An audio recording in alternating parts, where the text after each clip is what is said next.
Time for my weekly dose of council bashing. Over in Victoria, Labor's Policy Committee wants to loosen and eventually scrap the cap on council rate hikes, arguing that some councils can't afford to meet community needs. Boo-hoo!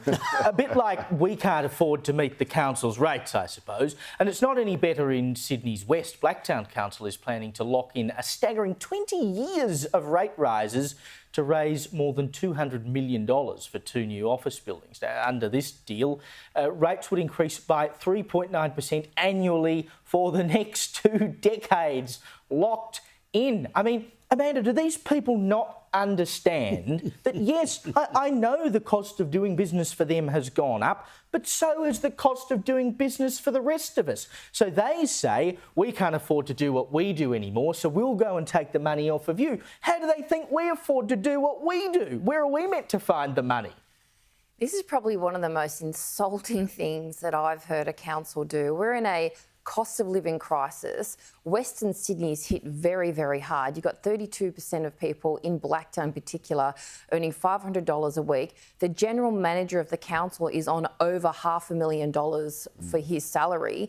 And they're saying, we would like a nice new building, so we would like you to pay for it, which is horrific. How about they focus on making sure every single person in their LGA is fed and housed and looked after and feel safe before they then say, could you please make sure that our conference room has 12 seats because we don't like the 8-seater that we've got now. It's absolutely elitist. And I think every single person on that council that supported this needs to be exposed and they need to be voted out. Well, you can bung a few more seats in the room, you know, even if it's a bit squishy, I'm sure you can make it work.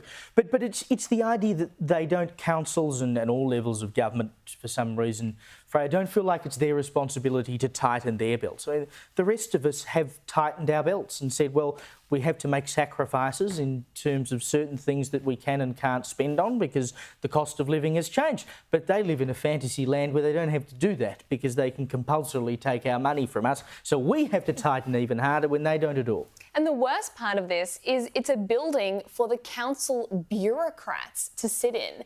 Not even the frontline workers, not the people mowing the lawns, picking up the garbage, doing the actual work that a council should do, fixing the roads. No, it's for the bureaucrats to sit in a nicely air-conditioned, brand new, beautiful building. But it's like, as Amanda said, how is that the priority for the council? And doesn't that just demonstrate how out of touch they are?